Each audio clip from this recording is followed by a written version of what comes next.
bienvenidos a la Real Sociedad Fotográfica Los Calafritos de Rivera. Ahí tenemos para que os apuntéis el MailChimp para que os mandemos las actividades que hacemos.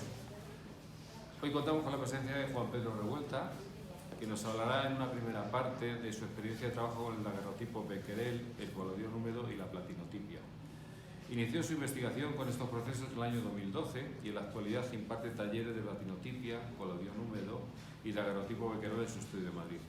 Ha desarrollado diferentes proyectos con cada una de estas técnicas y la propuesta que nos trae su experiencia de trabajo con las mismas y la vigencia de estos procesos como herramienta de creación para un fotógrafo del siglo XXI.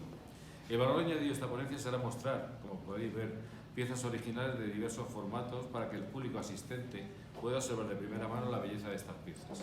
Asimismo, nos hablará de su exposición Auschwitz-Birkenau, que se inaugura el día 23 de enero en la Sala Sefarad de Madrid, en la calle Mayor, obra a la que ha dedicado 10 años de trabajo de investigación y que como primicia para nosotros nos ha traído una pieza original para comentar la historia de este proyecto.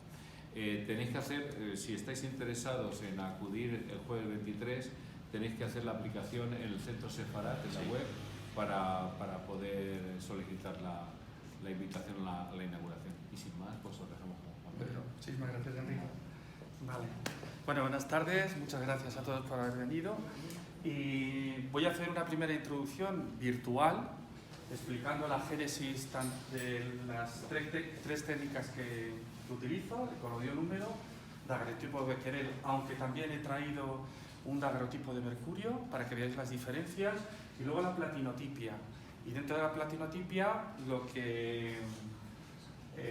toda la génesis del proyecto Auschwitz-Birkenau, desde el 2009, que es cuando inicié, y bueno, todas las influencias y el desarrollo de trabajo, ¿vale? Sí, empezamos. Vale.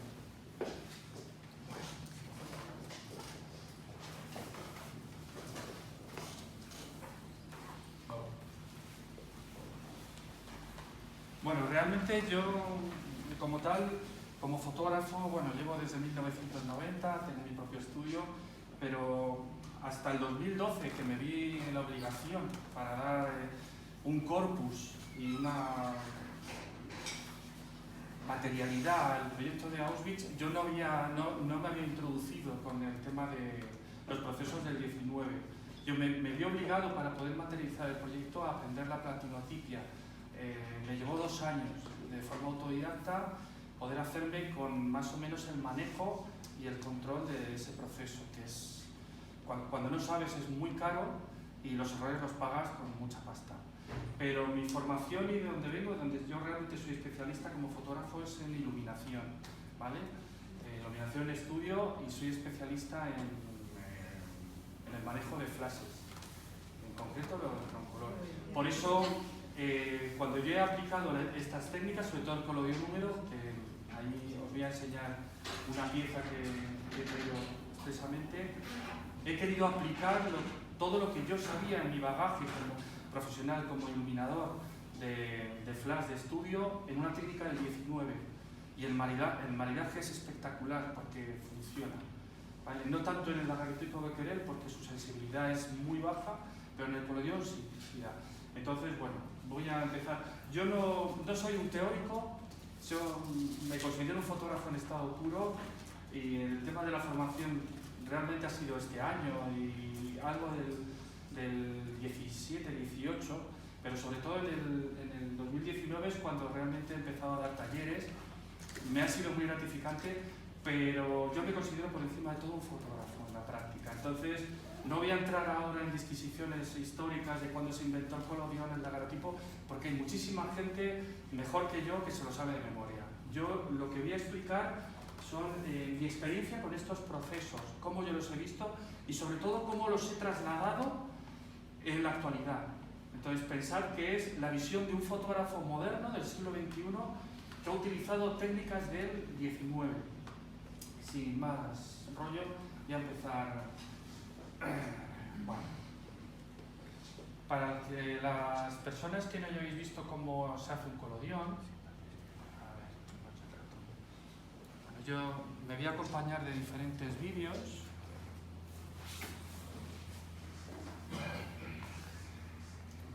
No sé si esto funciona. Bueno, esto es un ferrotipo, es una plancha de aluminio revestida de una especie de pintura mate negra. Eso es el vertido de colodión, que es una solución de nitrocelulosa con éter y alcohol. Como veis, se vierte el colodión, que es una especie de jarabe, se vierte sobre la placa y se drena o en la misma botella o en una botella de drenaje. Lleva un protocolo, no lo puedes hacer ni muy deprisa ni muy despacio, tiene su tiempo.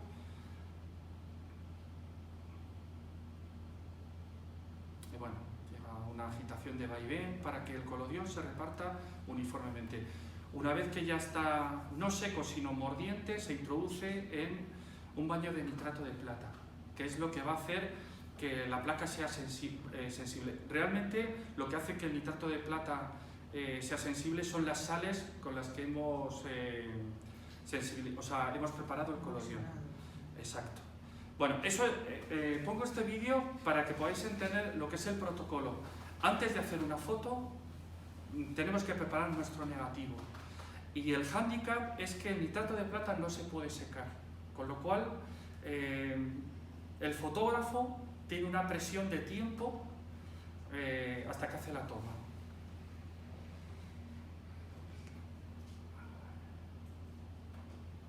Bueno, esta es la imagen que luego posteriormente vais a ver físicamente.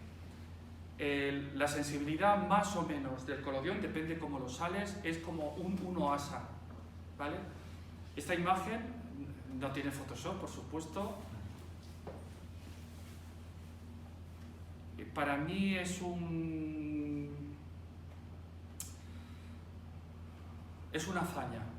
hazaña por muchos motivos. Primero, porque es una placa de 810, con un foco, con un objetivo especial que ahora lo veréis en la fotografía, de apertura 4, no podía diafragmar. Y el hándicap está en que el foco está perfectamente en la cara de la chica. Hablamos que es una cámara de gran formato, que no es reflex, aquí no hay autofoco. Esto significa que la chica, en un salto vertical y un tirabuzón horizontal, tenía que estar cuadrado en el foco que yo había marcado con la cámara.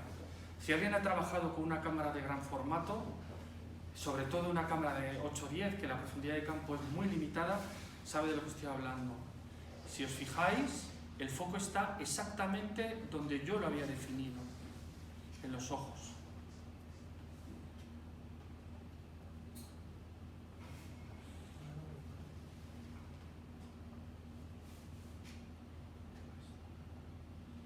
Esta es la profundidad de campo con la que yo jugaba.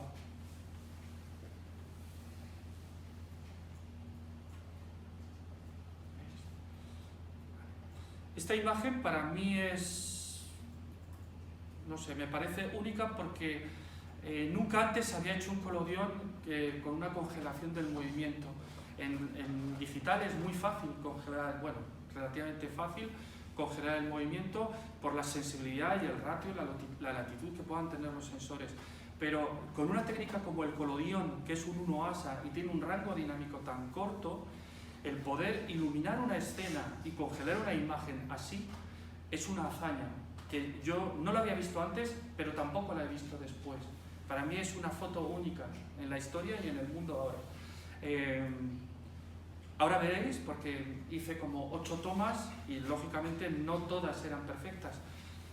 Tenía que contar con el hándicap del encuadre, por supuesto. Estos son los bordes, bueno, lo veis aquí, los bordes, como veis, no es solamente el foco, sino el encuadre.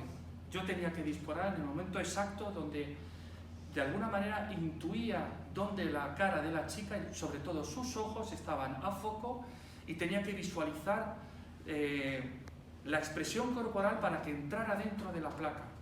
O sea, imaginaos que yo no estoy viendo a través de la cámara está aquí al lado como una presencia viva, es un objeto enorme y yo estoy al lado, ¿vale? Es como un director de cine que tiene la cámara al lado.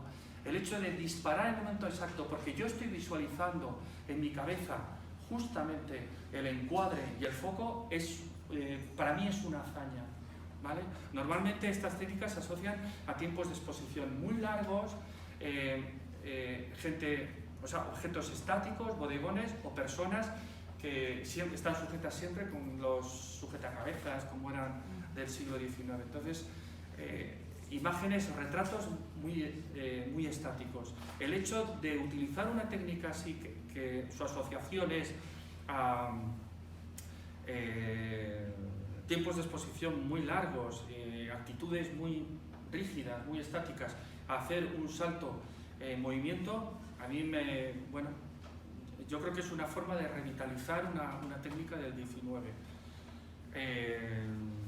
Por eso me parece una hazaña única. Por supuesto, la pieza es única, es un positivo directo de cámara, no se puede copiar. La única opción que solo he hecho es escanear el original y luego, bueno, a partir de ahí extraer un negativo digital para hacer el proceso que tú quieras. Un platino, un papel salado, lo que quieras. Bueno, esto viene, bueno, esto es muy importante. Yo estoy dando por hecho lo del tema de la congelación. El valor de exposición es F4, pero realmente la obturación de cámara es un octavo. No sé si me voy a meter en disquisiciones demasiado técnicas para... Si el que no lo entienda, por favor que me lo diga y yo intento adaptarme al conocimiento de la sala. Es un octavo. La mayoría de la gente lo que dice, me pregunta es, vale, pero es un octavo ¿y por qué se ha congelado la chica en movimiento? Claro, es la velocidad del destello del flash. Como os he comentado antes, yo soy especialista en iluminación de flash y 2 días antes de esta toma di un taller en el estudio de fotografía de alta velocidad con flash, ¿vale?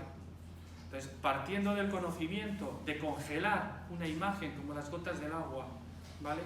Con el flash, lo traduje y lo trasladé a una técnica del 19.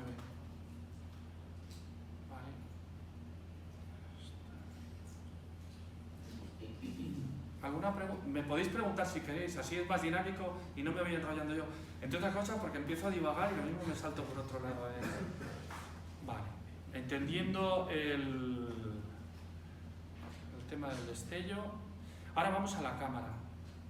Bien, esto es una cámara, bueno, es la cámara que yo siempre he empleado en los años 90 en publicidad. No es una cámara antigua, es una cámara moderna, pero es una cámara técnica. Lo que pasa es que el objetivo que empleé no es un objetivo moderno, es un objetivo de proyección de 1930 y tantos.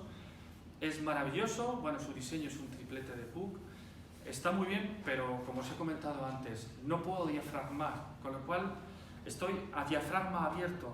La profundidad de campo es crítica, es muy pequeña. Eso significa que realmente por centímetros, o incluso, si me apuro, sí, por centímetros, los ojos de la modelo salen fuera de foco.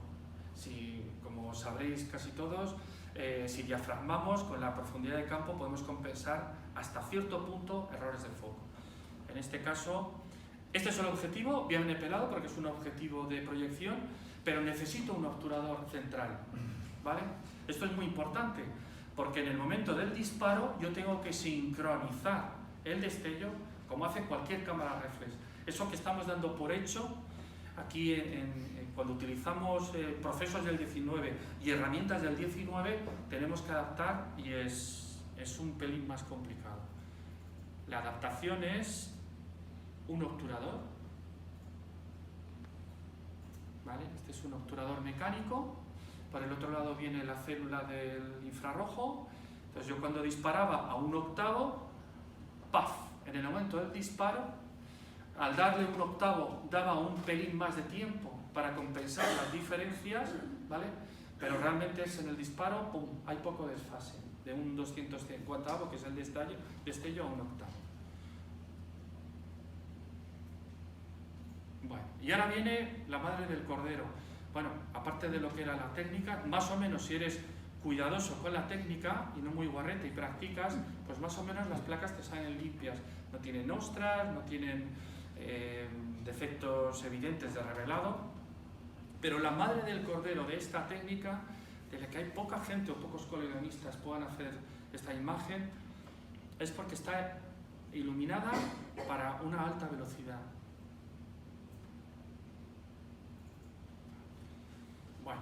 este es el esquema que empleé. ¿Estáis viendo todos bien, no? Bueno, estos son los datos técnicos y el circo de luces que tuve que emplear para que, bueno, la chica lógicamente saltaba en el medio y hacíamos unas marcas con lápiz para que ella supiera, era muy disciplinada, o sea, una bailarina profesional. Este es el objetivo, le hice PIS 400, F4 1/8, la cámara y el formato. Este es el tipo de colodión, con las sales que empleaba, con sobre todo cadmio. Y más o menos, tampoco podría decir la sensibilidad real, porque el colodión siempre varía. Es más, en el momento que te pasas del revelado, siempre, bueno, sobre revelas y... Pero bueno, lo importante es el flash, el concepto de flash, aparte de la iluminación. Pensar siempre que el colodión tiene un ratio, no es como una cámara digital, es muy estrecho, ¿vale? Da imágenes muy contrastadas y lo que tienes que hacer principalmente es asegurar no quemar las luces y rellenar las sombras, eso es muy importante. Aquí partí de dos tipos de generadores, unos de una generación anterior, antiguos, los Opus 4, que daban unas velocidades, bueno, cada antorcha de 3000. No sé si la charla está derivando demasiado técnica. ¿Sí?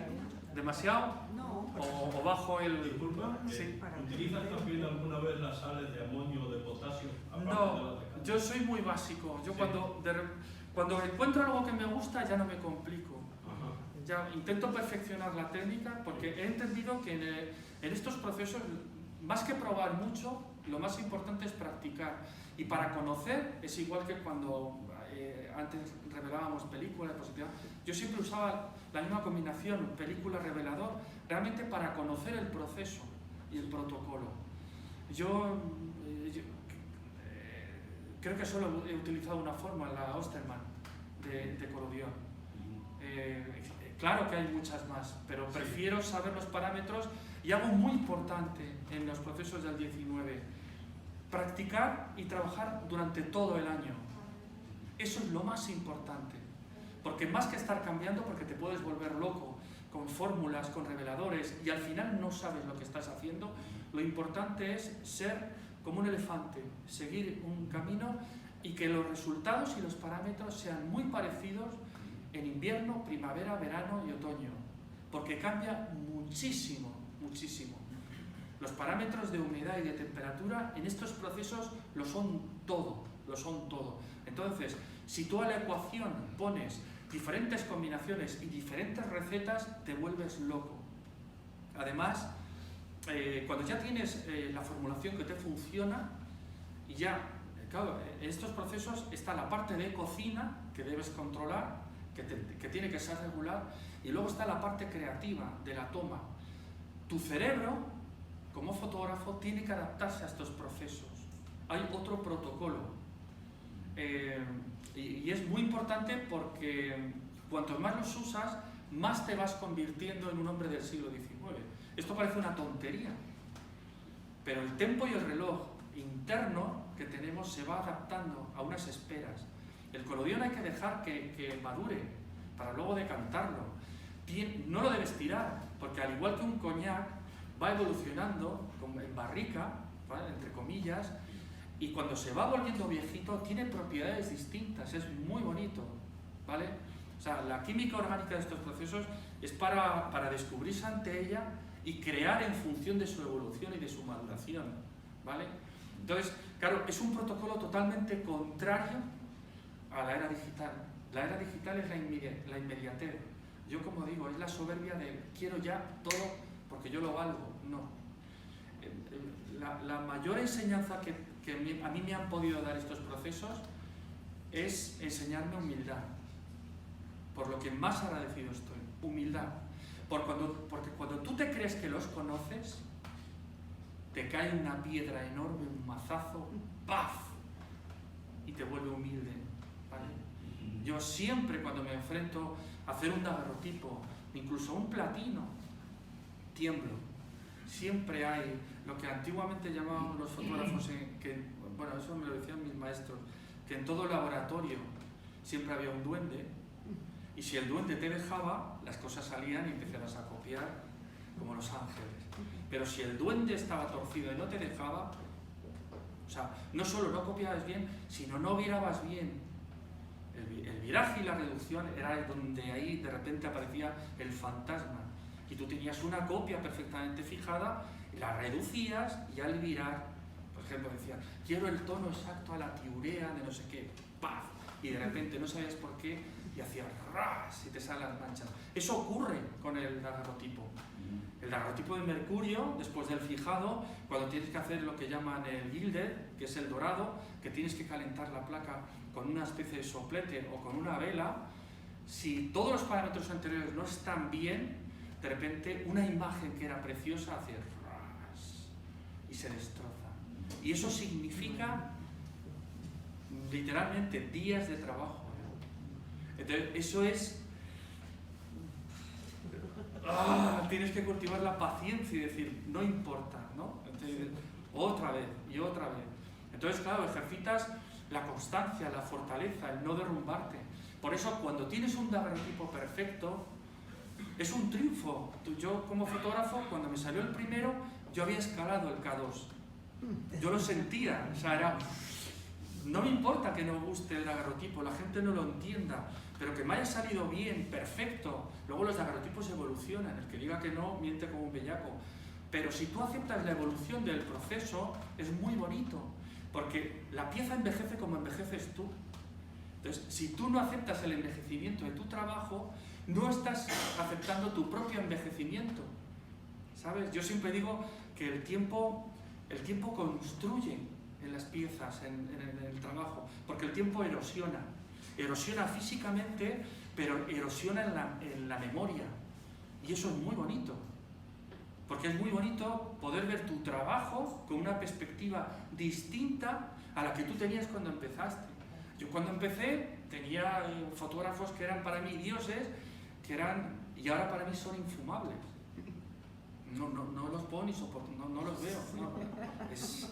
He vendido literalmente montañas de libros de, bueno, ni es bueno ni es malo, uno evoluciona y se tiene que ir adaptando a las necesidades que necesita, sobre todo de contar, ¿vale?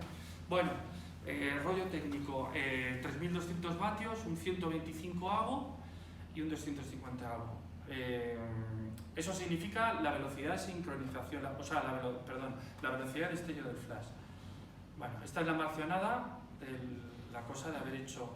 Pero lo importante es que para poder haber hecho esa imagen con un proceso decimonónico, lo que los antiguos maestros y colegas del 19 usaban con el gran dios Sol, que es una fuente de energía, entre comillas, inagotable, yo he necesitado 44.800 vatios de luz, ¿vale? Por supuesto, si yo hubiera, y aún así, con esos vatios,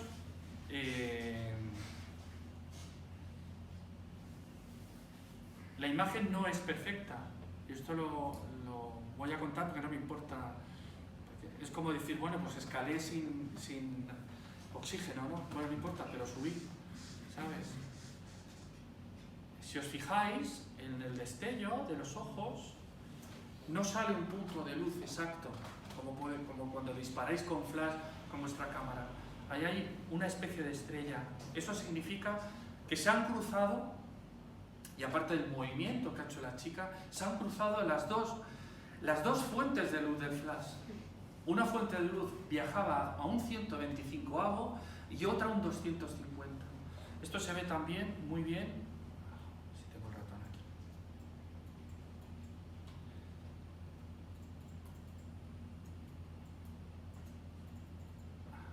Hay trepidación, ¿vale? Parece mentira, pero tirando con flash a esas velocidades hay trepidación. Pero en realidad la trepidación, no os engañéis, no es por el 1/8, es porque ahí coincidieron flashes, antorchas de flash que lanzaban una luz que viajaba a un 125avo de segundo. ¿Lo entendéis? Es que hay mucha gente que le cuesta entender al principio lo de la velocidad de destello. Bueno, más particularidades de esta... Bueno, por supuesto, aquí viene... Este es el esquema. Pues lo que aparentemente parece, bueno, yo creo que cuando se ve la imagen no se ve que es fácil, sencilla, hay muchos puntos de luz, que yo siempre lo apunto todo, y bueno, este es el esquema, una luz principal.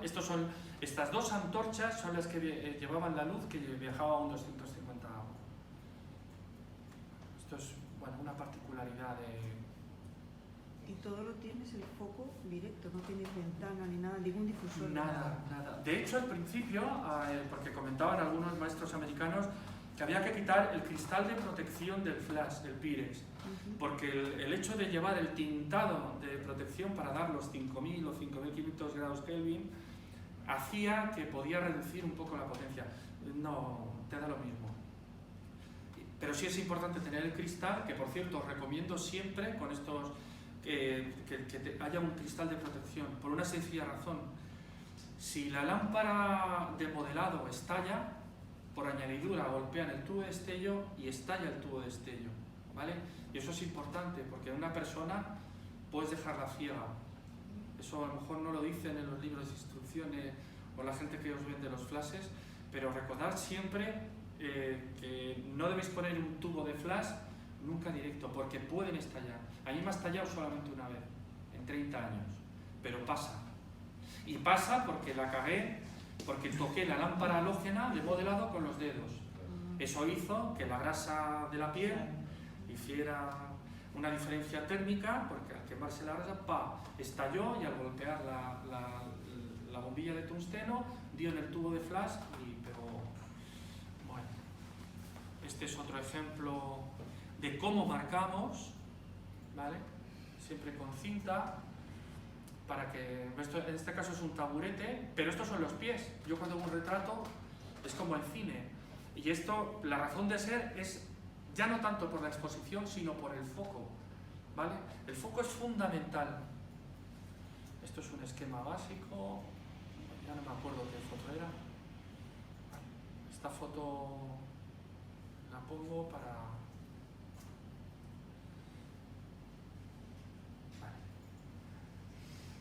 Y estas son las tomas que salieron.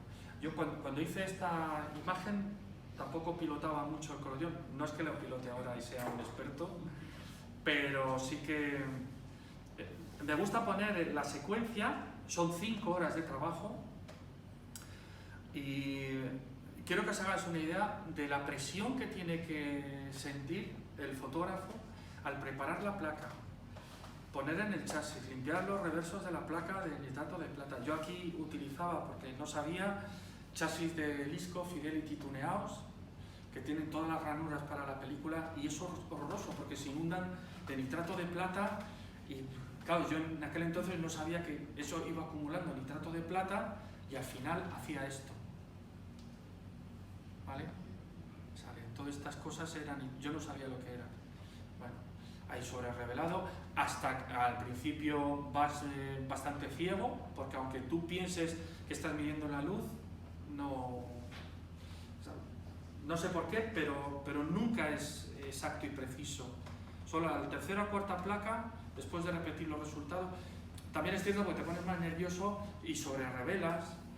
El tiempo de espera del chasis con el nitrato de plata afecta. No mucho, pero afecta a la sensibilidad. Entonces, eso hace que la exposición nunca sea exacta. Bueno, esto lo pongo para la Odisea, pero sobre todo un homenaje a la disciplina de la bailarina. Como, pum, el tirabuzón y la sincronicidad. Porque ella es un salto, pero es un giro en el aire. Pues por eso yo le doy tanto valor a esta imagen de collodion. Para mí fue un reto hasta conseguir la buena exactamente, además justo, ¡puff!, en el giro, donde no se la ve nada, ¡paf!, está a foco. O sea, esto fue una locura, una locura. Y acabas, con una sesión de estas acabas roto. Por eso el resultado, la estética es muy bonita, pero es agotador. La estética del collodion es muy particular porque es sensible a violetas, o sea, sobre todo los ultravioletas. Está bastante ciega a rojos, amarillos y verdes.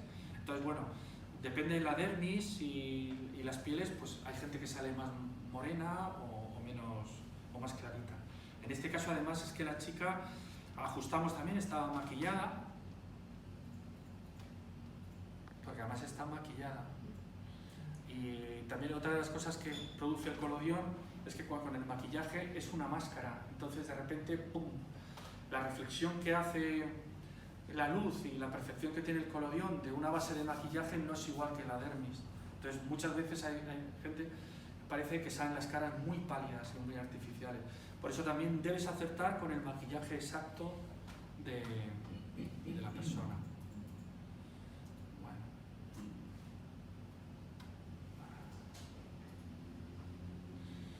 Una de las cosas que más gusta de ver, ahí va,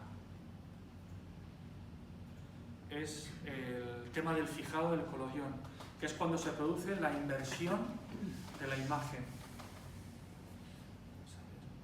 Aquí usaba tiosulfato, no usaba cianuro, con el cianuro es todavía más espectacular y más bonito, pero bueno, se puede ver. Es para ver físicamente cómo salió.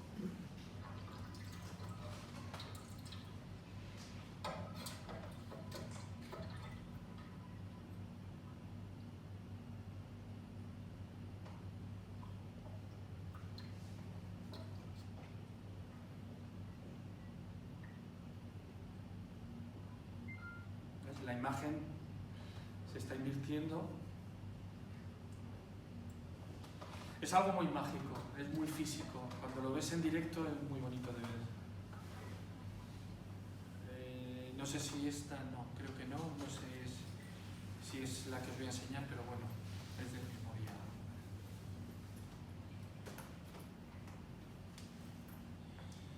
Vale. Este vídeo me gusta mucho verlo, o sea, enseñároslo para que veáis la fragilidad de la película del colodión. Esto es, no sé si es en aluminio o en vidrio, da igual. Si tú no preparas las placas, sobre todo el vidrio negro, que es muy puñetero, el colodión se despega. Y una imagen que aparentemente la tenías, se desprende literalmente del soporte. ¿Veis?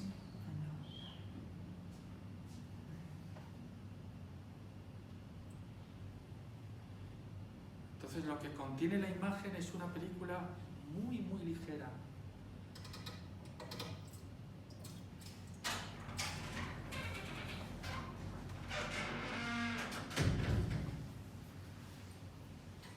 Ahí está el colodión y el nitrato de plata. Eso, cuando te pasa esto ya no lo puedes pegar. No sé si alguien ha hecho alguna vez una transferencia de Polaroid antigua de las placas que se separaba, pues era igual. Lo que pasa es que era más fuerte. El colodión es... Bueno, y ahora os voy a poner un vídeo que me hice de animación para que veáis, bueno, lo que se puede hacer con el colodión y este trabajo. La imagen del salto, que es la que vais a ver físicamente, forma parte de una serie que hice.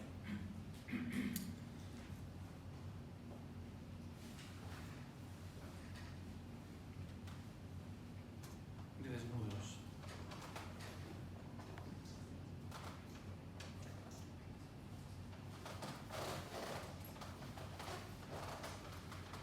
Estos son placas de aluminio, lo que, bueno, es un tintype. La gente le llama ferrotipo, pero en realidad sería como un aluminotipo. Y no están barnizados, están encerados. A mí me gusta mucho el acabado de la cera, hay gente que dice que no es muy permanente, pero es muy especial porque respeta el aspecto nacarado del nitrato de plata. Es muy bonito.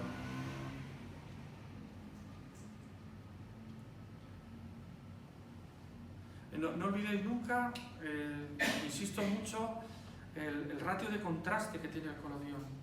O sea, tienes que iluminar. Aquí, en este caso, lo que yo quería era acentuar las siluetas y las sombras para que no quedara un desnudo muy, muy burdo. Pero es tremendamente difícil llevar en el colodión el contraste exacto que tú quieres. Y luego, por supuesto, la disciplina de los modelos, pensar que tienen que repetir por cada toma exactamente la misma postura. Esto es un protocolo de trabajo en la toma totalmente distinto. Como habéis visto antes, yo voy iluminando por zonas, literalmente. Hay zonas donde quiero ocultar y no ilumino o hago contraluces. Aquí, por ejemplo, siluetas, voy cruzando la iluminación. Pero ella está en tensión en el sitio por composición y en el foco. Ya es para darles una medalla directamente. La disciplina. Y esto durante 5 horas.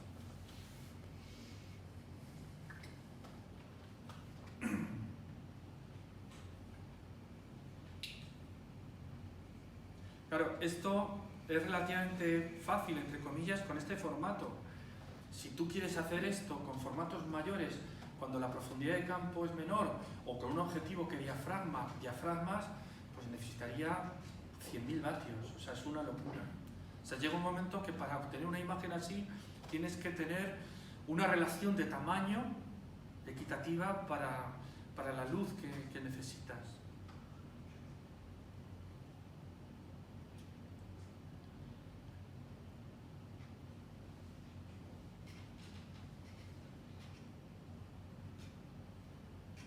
Aquí, por ejemplo, la chica se la pintó adrede, no de blanco, sino de azul clarito. Porque el collodion es ciego a los azules. O sea, al revés, sobreexpone los azules. Entonces ahí potencié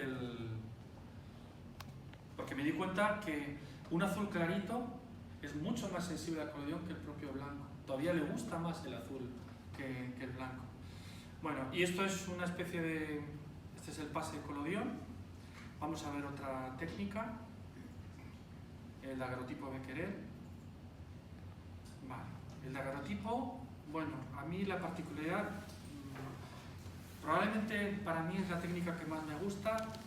Primero porque para mí es la más difícil de hacer, segundo es la más exquisita, y luego tiene una particularidad, y es que la imagen se forma solamente con metales. No hay ni papel, ni vidrio, ni líquidos, ni nada. Solamente son metales. Se puede emplear como base el latón o el cobre.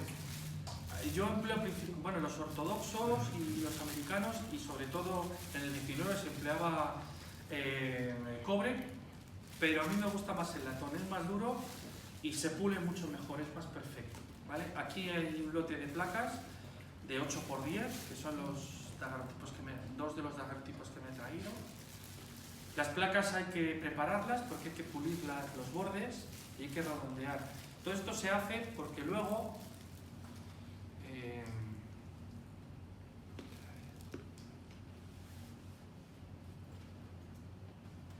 se pule con una pulidora y con bayetas. Si estos bordes no estuvieran redondeados, destrozaríamos las bayetas, se engancharían. Entonces, primero tienes que pulir los cantos y luego las esquinas. Os voy a enseñar en este vídeo cómo viene una placa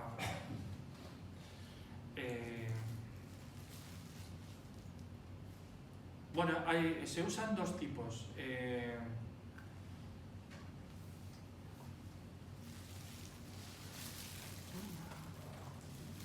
Dos tipos de revestimiento de plata sobre el metal. Por electrolisis, que es el que yo empleo, o por plaqué, que es el método tradicional del siglo XIX, que era calentando los dos metales, el cobre y la plata, y fusionándolo con unos rodillos por presión, ¿vale? Esa es la forma tradicional de mezcla, los antiguos que tenían, para mezclar y fusionar metales. Como ya sabéis, la electrolisis vino posterior.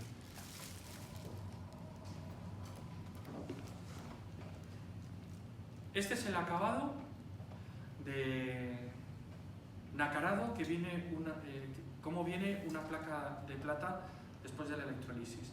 Sobre esta placa nosotros tenemos que trabajarla para pulirla, para hacer un brillo, un espejo perfecto. De hecho, es mejor que un espejo, porque cuando nosotros nos vemos a través de un espejo hay una doble imagen que es precisamente por el vidrio. Cuando tú pules un metal espejo, el reflejo es nítido, no tienes una doble imagen, es perfecto. Tú tienes que conseguir que la placa sea así de perfecta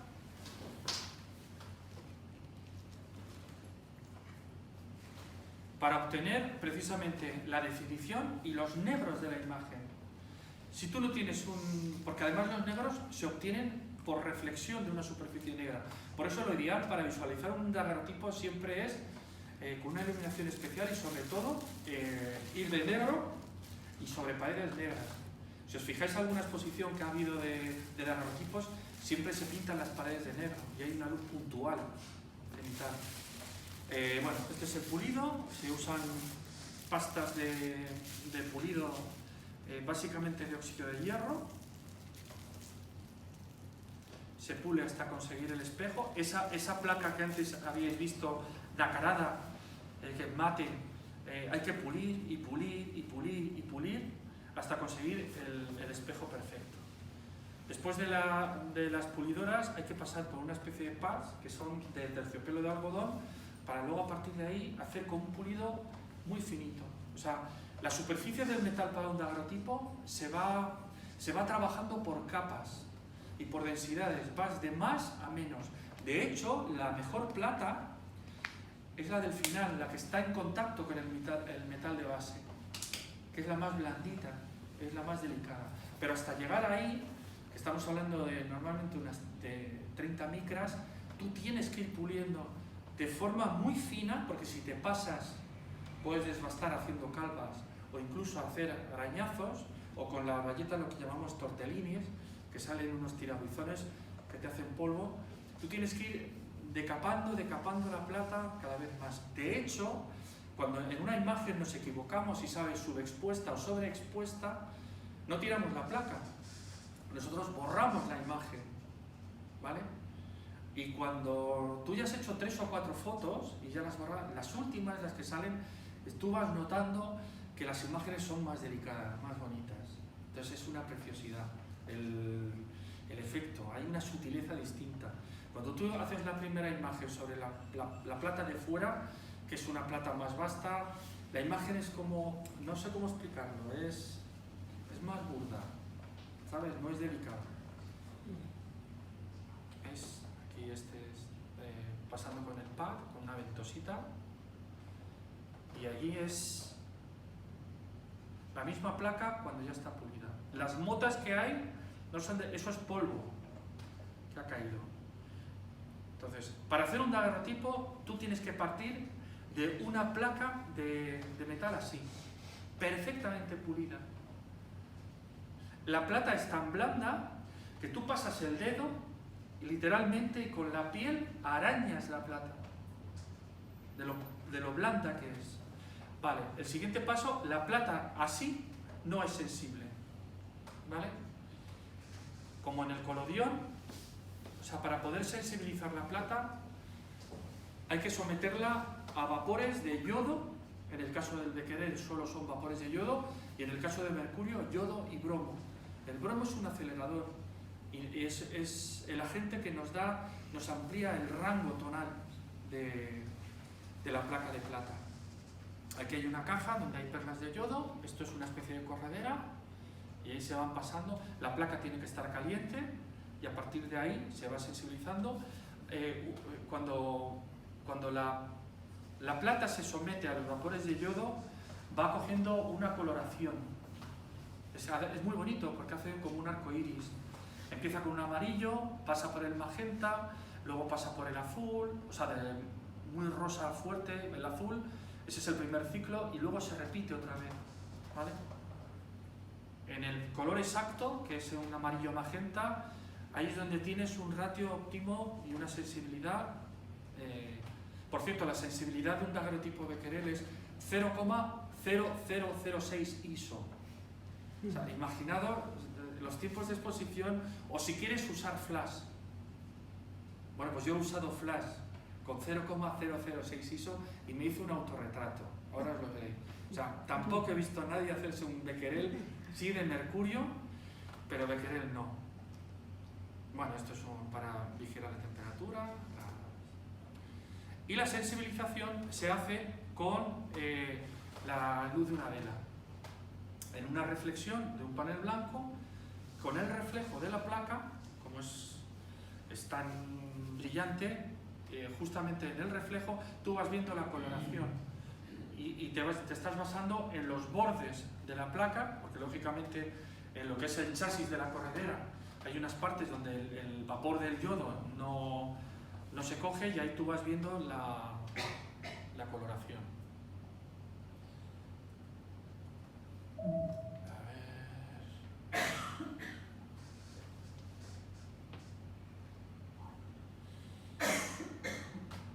Y ahora vamos a ver cómo se revela. Bueno, por cierto, en el proceso tradicional de Daguerre, el revelado se producía por mercurio caliente, 70 y tantos grados.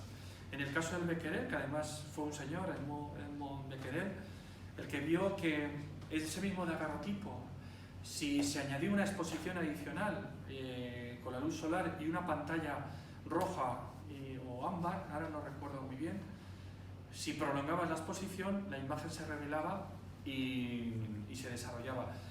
Tiene una estética distinta del de mercurio. Podréis ver una pieza, por supuesto, de Becquerel y luz de mercurio, pero es muy interesante, porque además es muy bonito también de ver, porque la imagen empieza a florecer, empieza a aparecer a través del filtro rojo cuando tú la continúas con la acción de la luz. En este caso, este es un set completo, precisamente del daguerrotipo que vais a ver.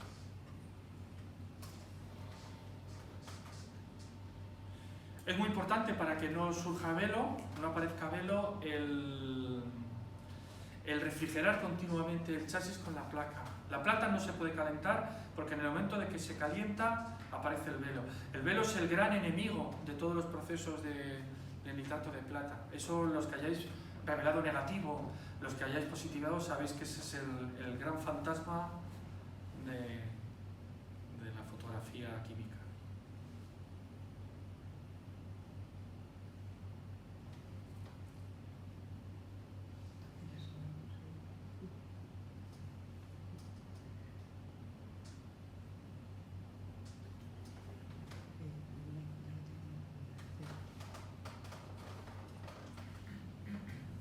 En este caso, bueno, que eran 0,06 ISO, pero eran, ya no lo recuerdo, 15 minutos de exposición a un diafragma 4,5. Bueno, una vez expuesto, como habéis visto en la pantalla roja, hay que fijarlo con tiosulfato, ¿vale? El daguerrotipo no nos deja dos opciones a modo de blanqueo como hace el colorión. Aquí el daguerrotipo siempre se tiene que fijar la imagen con tiosulfato. No vale fijadores comunes que pudiéramos usar de película, porque llevan los agentes conservantes, o yo no sé lo que echará Ilford o Tetenal, que no vale, o endurecedores, sí, exacto. Entonces hace a la luz de una vela y tú vas viendo cuando desaparece en la imagen la coloración amarilla de la sensibilización, de la vaporización del yodo. A partir de ahí es cuando tú ya detienes y aclaras y lavas el... Por supuesto, es tan crítico y tan delicado el daguerrotipo que solo puedes usar agua destilada, ¿vale? O sea, no puedes usar agua con cloro ni agua del grifo, porque te destruye. Empiezan a salir manchas, rafagones, es horroroso. Un daguerrotipo, este mismo daguerrotipo, no sé si era ese, el que vais a ver. Agua. Es muy bonito. Ver un daguerrotipo en el agua se asemeja mucho, como si vieras, por el reflejo, como si vieras mercurio. ¿Veis? Y en los reflejos es muy bonito. Cuando sobreexpones en el Becquerel y llegas en la sobreexposición a solarizar, es precioso porque ya no es un blanco. Es un tostado, porque baja en la curva, como en lógicamente una solarización, y el color es muy bonito, y la densidad y la superficie de esa plata expuesta es de un acarado muy especial. Bueno, el daguerrotipo es tremendamente delicado. A mí me gusta mucho porque la imagen se configura como una especie de vapor. Tú pasas el dedo, que ahora lo vais a ver en el siguiente vídeo, y tú borras la imagen literalmente. Por eso cuando un daguerrotipo ya lo has secado, inmediatamente lo tienes que encapsular. Y lo tienes que encapsular para las agresiones físicas y sobre todo de oxidación, ¿vale? A ver. Creo que estoy siendo muy rollo a nivel técnico, ¿no? ¿Aburro? ¿No? ¿Va bien? ¿Va? Vale. Bueno, lo bueno viene al final cuando se enseñen las piezas, cada uno saque ya las conclusiones, pero el poder... Yo doy muchas veces por hecho muchas cosas, pero... Bueno, este es un daguerrotipo de mercurio y dorado. Cuando tú doras un daguerrotipo de mercurio es muy bonito porque la plata, cuando ha captado después del mercurio y el oro, da un efecto de bitono. Depende cómo gires la plata, luego lo vais a ver, no lo sé yo con esta luz si se verá bien, o salen unos grises verdosos, o si inviertes en el proceso, salen unos tostados muy bonitos.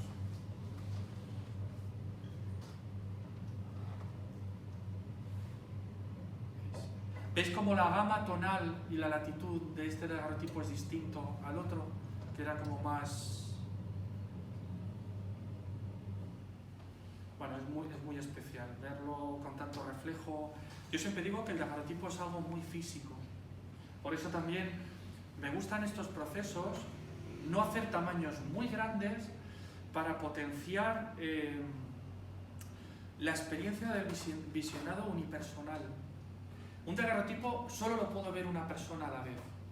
Por supuesto, todos en grupos podéis poner, pero realmente solo uno va a ver la imagen, porque tiene que coincidir en el grado exacto de reflexión donde salen los negros. Si no, si tú no estás en el lado justo y haces diana, tú estás viendo reflejado esta pared, la cara de fulanito, el pelo del otro, ¿sabes? Entonces, es algo muy íntimo, muy bonito. Tú estableces solo el diálogo con la pieza. Bueno, después del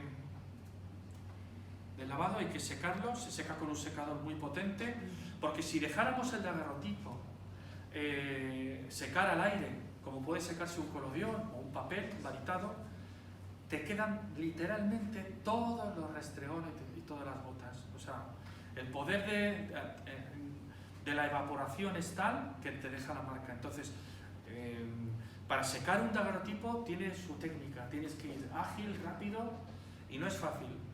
También es cierto que como dejes el chorretón, porque hayas dejado más agua de la debida y no hayas ido rápido, ese chorretón ya no lo quitas ni lavando. Perdona, ¿y en el siglo XIX cómo lo hacían? No lo sé. No sé cómo lo harían o qué técnica... No me lo has podido averiguar. Tampoco... Como os he comentado antes, yo tampoco soy un historiador. Yo cojo una técnica, la adapto, me tiene que funcionar para luego contar un discurso o hacer... Hay mucha gente que sí, que necesita también utilizar los objetivos franceses de aquella época, la cámara cuadrada sin fuelle de aquella época, yo no. A mí me gusta una cámara técnica que es la que yo usaba, y además para los daguerrotipos uso técnicas modernas, con además tratamientos antirreflejos que los hacen mucho más lentos, pero tienen un poder de resolución tremendo. Cuando tú haces el maridaje de ópticas modernas con un daguerrotipo, se excede la resolución. O sea, hay veces que parece como una especie de sensación de HDR. Por eso mucha gente utiliza objetivos antiguos que tienen resolución, pero siempre tienen una especie de bokeh antiguo que le da. A mí me gusta que sean rabiosos. Lo vais a ver en un paisaje que se puede contar hasta en ladrillo de una casa de un pueblo. Sí, el pezval a mí no me gusta para el daguerrotipo. El pezval para colodión es genial, muy bonito. Y aún así, yo por ejemplo, yo no tengo un pezval. A lo máximo que yo llego con un pezval es un objetivo de linterna mágica, que era muy barato. Pero a mí me gusta mucho el Eliar, que es la evolución del pezval, que es de foco suave y es muy bonito, muy exquisito. Pero vamos, eso es para colodión. Yo para daguerrotipo prefiero mis objetivos de Rodinstone, de los de última generación, que se diseñaron para placas de 810. Y es bestial. Bueno, esos objetivos, tú a través del cristal esmerilado ya estás viendo el poder. Hay gente que dice, no, el Schneider, no. Yo los pata negra de Sinar, que son los Sinarón, brutales. Y eso los empleas en un daguerrotipo y te salen unos daguerrotipos que son, bueno, alucinantes. Sobre todo el Becquerel, que tiene más definición que el de mercurio. Porque el de mercurio, con la reacción química de mezclolanza que se produce del mercurio con la plata, si lo viéramos a través del microscopio parecería como una especie de papel de lija. Pero bueno, estos procesos van mucho más allá de la resolución, de los megapíxeles y de... Es la belleza de tenerte tu foto física, que te la llevas a tu casa y la cuelgas y es tu foto, que es el objeto que termina convirtiéndose en un sujeto. Es importante, ¿eh? Es tu pieza que te acompaña, que envejece y evoluciona contigo. Bueno, y ahora ya la imagen... La misma placa que habéis visto y cómo reacciona.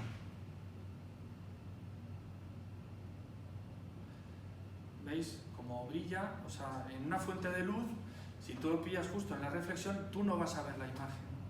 Por eso hay mucha gente que el daguerrotipo no le gusta porque dice que se ve mal, que le cuesta ver. Claro, te tienes que esforzar para encontrar el punto óptimo de visualización. Pero cuando lo logras, es muy bonito. Y luego es muy tridimensional. Bueno, yo soy un enamorado del daguerrotipo. Y aquí vais a ver la fragilidad de un daguerrotipo. Uno que salió mal.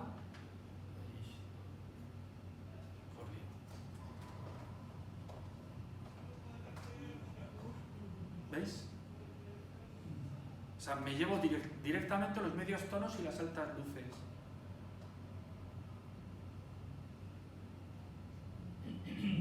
Ni que decir que tiene, que hablas, echas un esputo o cualquier cosa, te has cargado el daguerrotipo. Entonces, ¿qué ocurre? Que a mí esta imagen que tenía problemas de vaporización aquí, porque vaporizar y que sea homogénea la vaporización en una placa tan grande es muy complicado y difícil. Esto es un descarte, a mí no me vale, ¿sabes? O sea, bueno, cada uno luego hace el daguerrotipo y acepta los errores como quiera, pero yo quería lo más uniforme posible. La perfección en un daguerrotipo no existe, siempre te va a fastidiar. Entonces, ¿qué ocurre? Cuando tú has fallado, lo que haces, no puedes estar haciendo otra placa nueva y otra placa nueva. Lo que haces es pules sobre esa placa. Entonces, lo que os comentaba, cuando tú ya has hecho 3 o 4 tomas, a medida que vas quitando micraje y te vas acercando a la plata de abajo, la que está pegada, la más blandita, lo que te da esa plata es un solomillo. Por eso, cuando tú ya lo sabes, porque el testigo está en los bordes, que te vas levantando y le vas viendo el latón, dices, solamente tengo un disparo, pues la placa ya la tengo que tirar. Entonces, el concepto como fotógrafo cambia diametralmente. Ya no es que digas, soy analógico que tengo 12 imágenes o 12 rollos, una placa de 8 o 10. No, es que tienes la placa, no una placa, la placa. Una placa que te has estado currando durante días, puliendo, que sabes su nacimiento. O bien la has galvanizado tú, o la has llevado al plateador, te la han traído. Entonces, ese objeto casi la has bautizado como un barco, le has puesto nombre a esa placa. Entonces, claro, esa última foto que te queda, joder, claro que mides bien, claro que mides la temperatura, la humedad, todo, porque dices, joder, es que...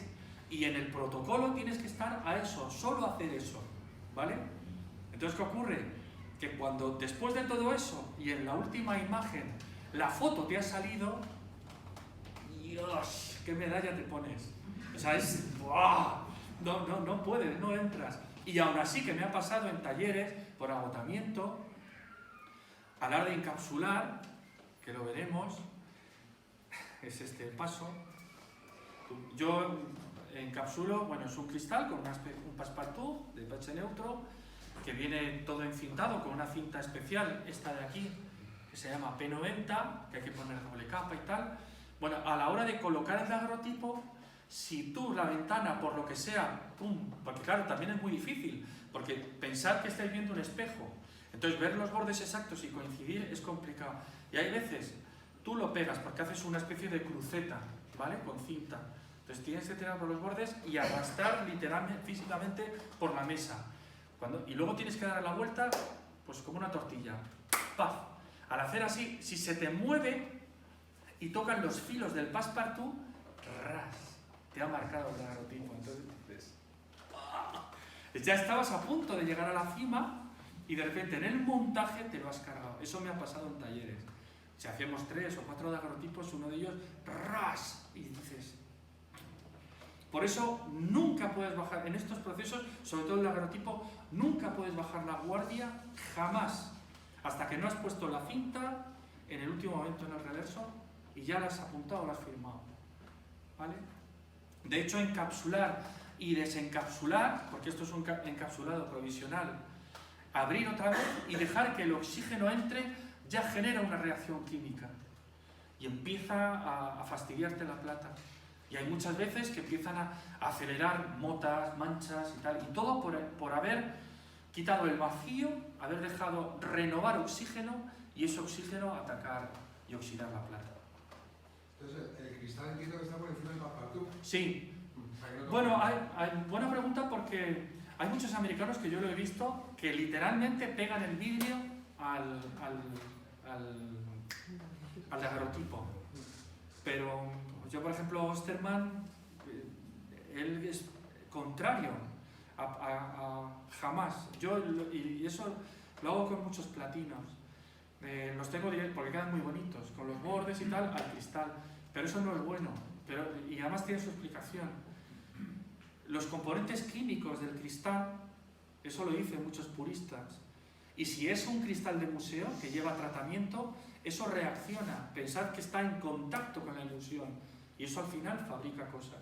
Por eso yo siempre soy partidario de un passepartout que haga una barrera que no toque.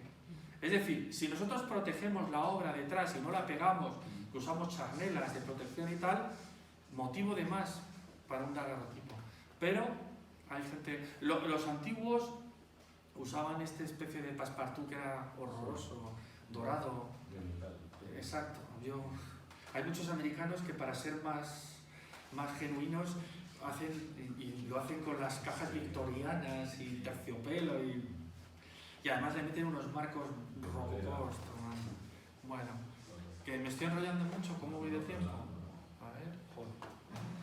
Bueno, y hay más... Bueno,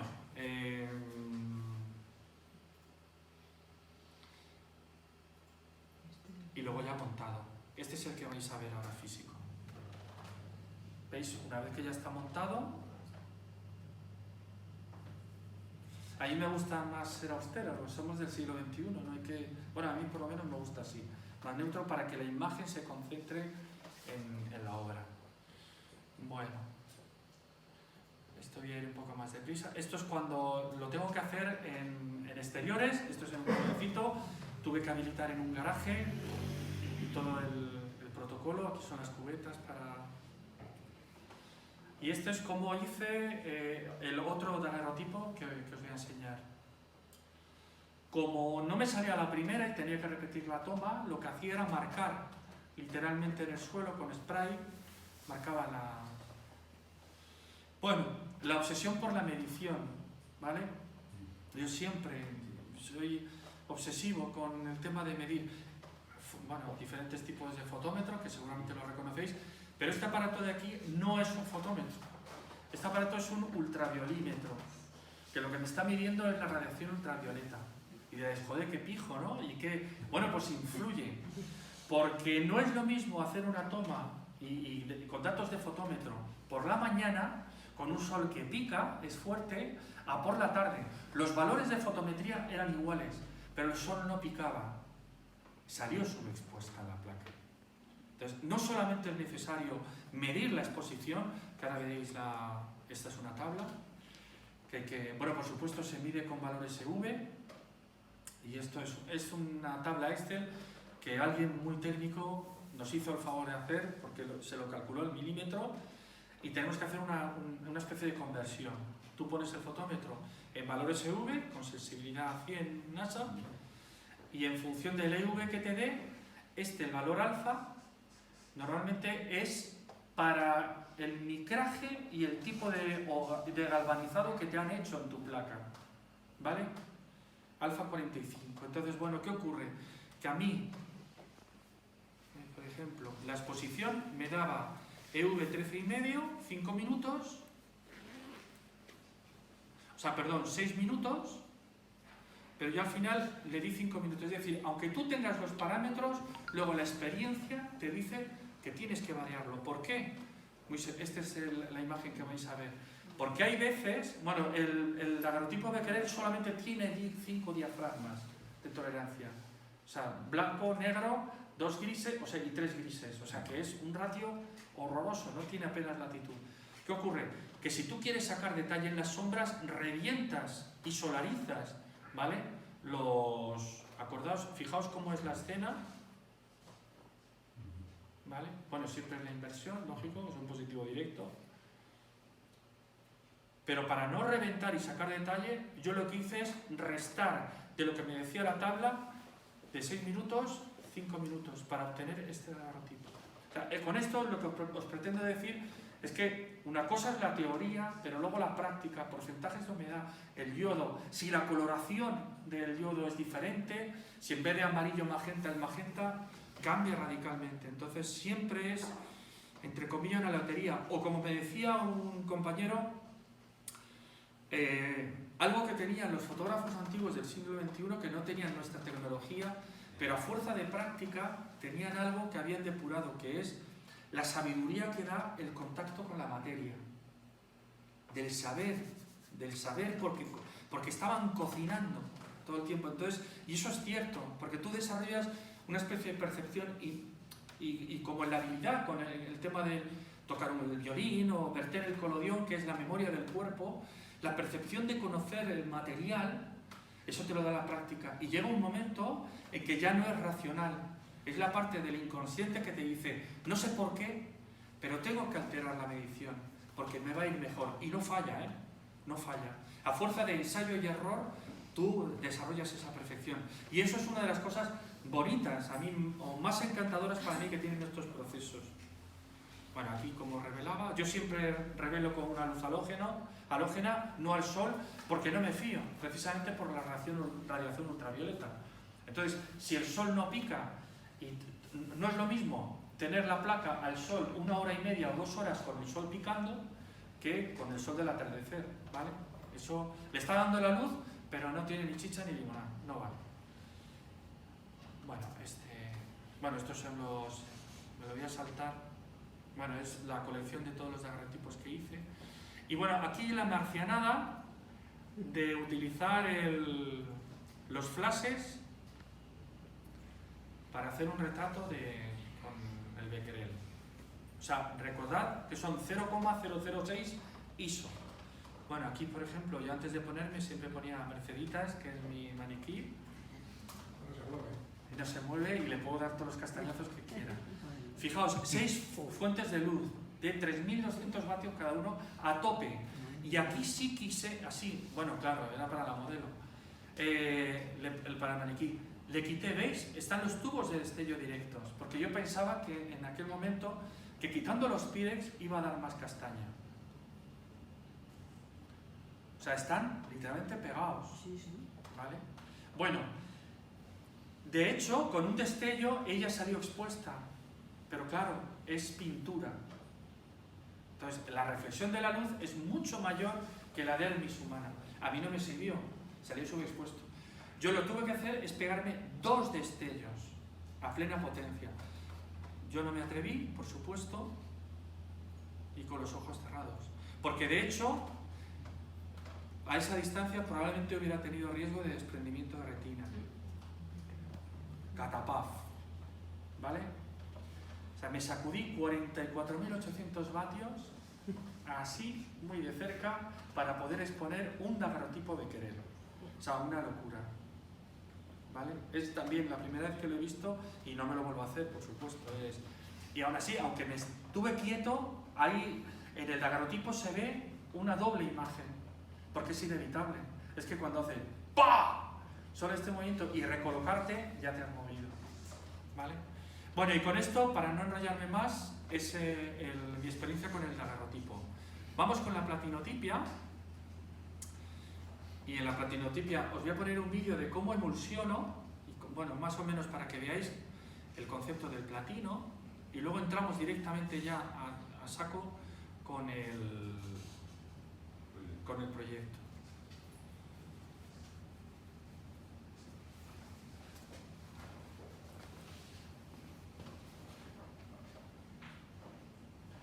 Bueno, yo enmascaro siempre los papeles porque me gusta que queden siempre muy limpitos, de que no haya manchas.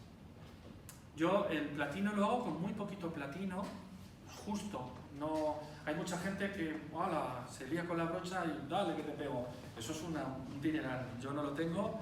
Entonces, bueno, me ayuda al principio con una varilla de vidrio, que además es el proceso tradicional de emulsionado de platino del siglo XIX.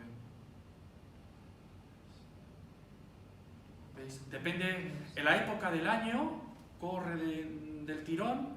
Aquí hacía bastante calor. Hay veces que solamente utilizo la varilla de vidrio y con eso lo he repartido de forma uniforme.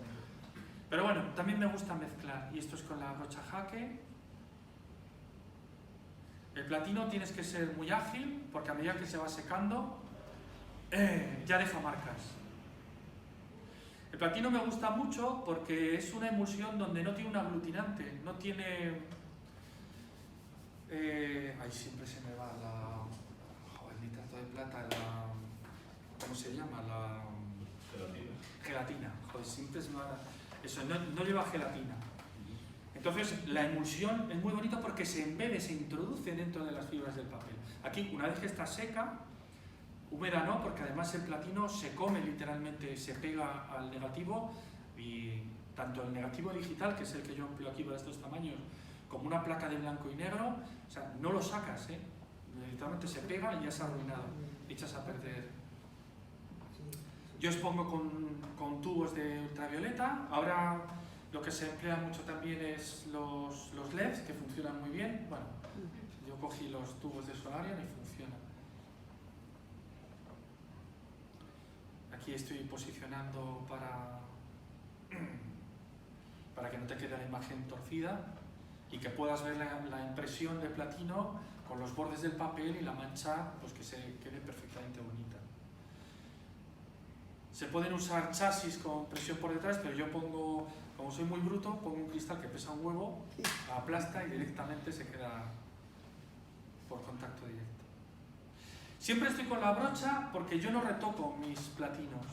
A lo mejor una motita de polvo, pero en mis copias no hay ningún pelo. A mí me gusta, es como por forma de trabajo. Entonces, no cuesta nada estar limpiando, tener las cosas limpias para evitar el retoque. Y este es el revelado con el oxalato potásico.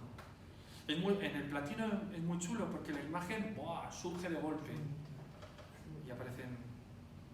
Esto es una de las imágenes de la exposición de la obra principal y es muy bonito. Todos los procesos del siglo XIX son muy bonitos, pero para mí el platino tiene algo de mágico porque es perfectamente mate, no brilla nada la emulsión, nada, es un mate perfecto y deja aflorar fibras del papel, es muy bonito. Si tú empleas platino y paladio, como hago yo, tiene un tono además muy bonito. Bueno, y ahora vamos al proyecto, lo que os quería comentar. Bueno, el proyecto, yo fui a Auschwitz en el año 2009.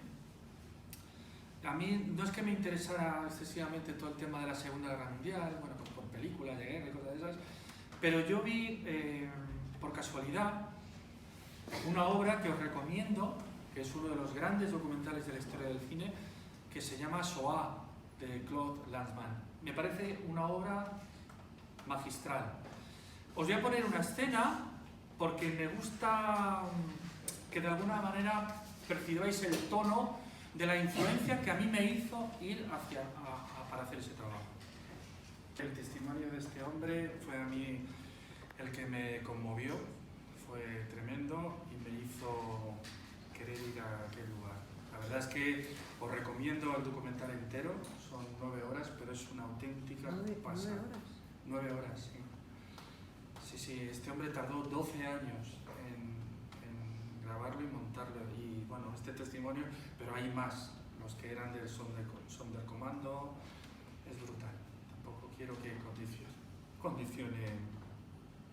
Conocí personalmente a Claude Lanzmann, le escribí una carta de agradecimiento, un tío muy peculiar, ya muy mayor, con mucho carácter, pero la verdad es que es tremendo.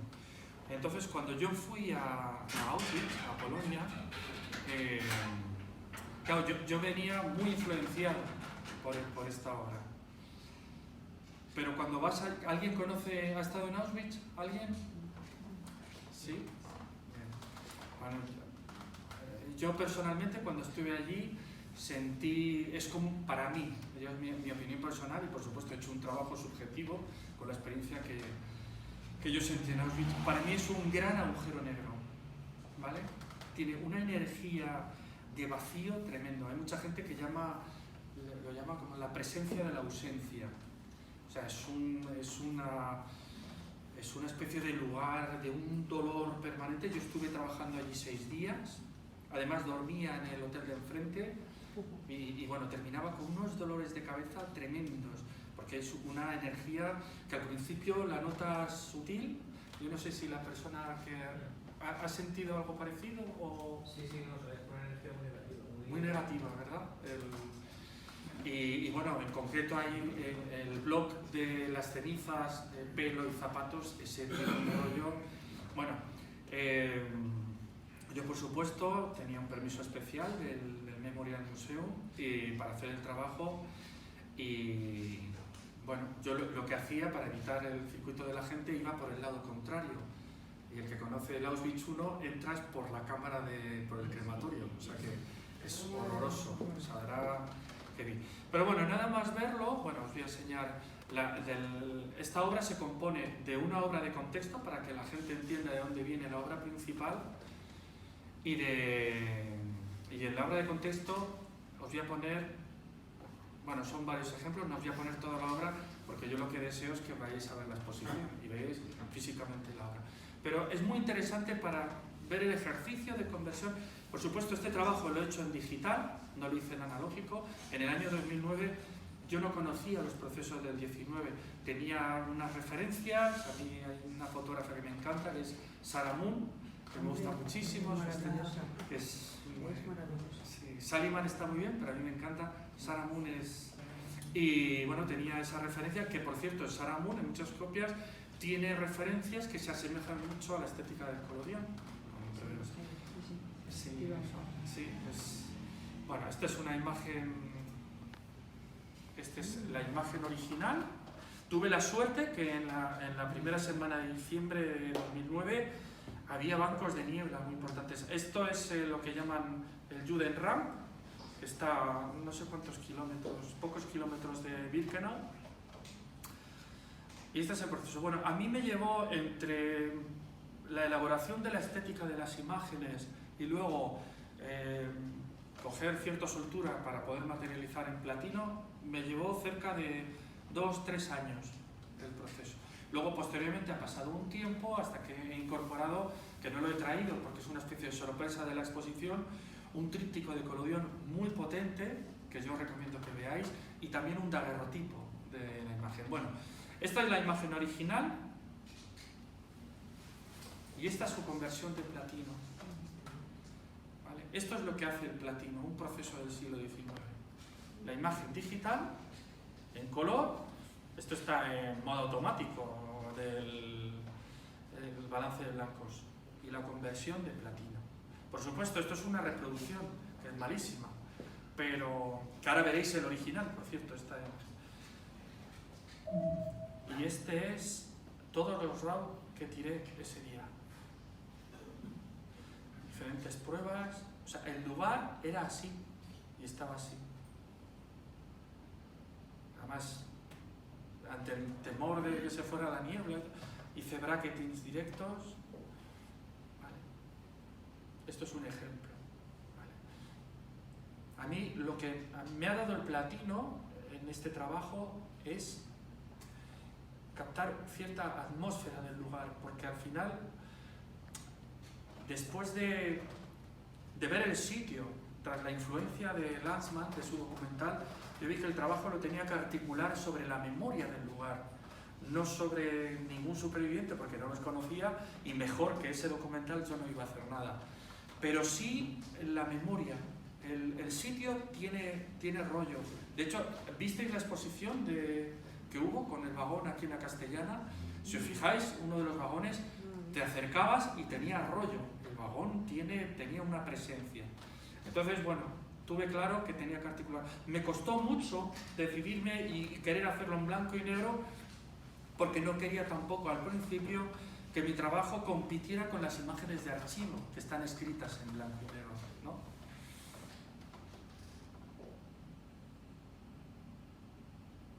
Otro ejemplo.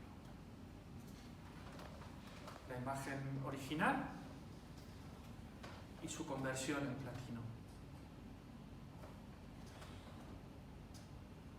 Aquí, por ejemplo, de hecho, esta la tengo además cuando sale y se revela.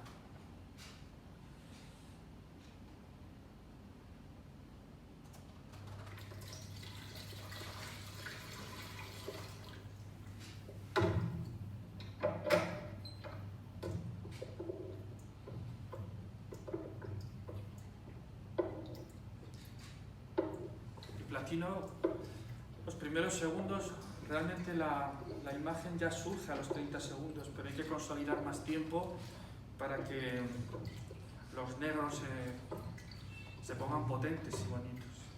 Bueno, esto es por ver lo que ocurre de una imagen digital cuando la traspasas y la conviertes a un proceso del 19. Vale. Y esta es la imagen famosa del cartel, que en realidad es el cosido de 3 imágenes. Esto está hecho con un sensor, la primera, segunda y tercera. ¿Por qué? Porque en realidad lo que yo quería era hacer una cruz, como un lugar, un cementerio. Entonces, si os fijáis, hay una cruz. Por eso quise potenciar hasta el extremo. Uno no puede nunca obviar la referencia. Por supuesto está Robert Frank, pero y muy bien, y genial que esté Robert Frank.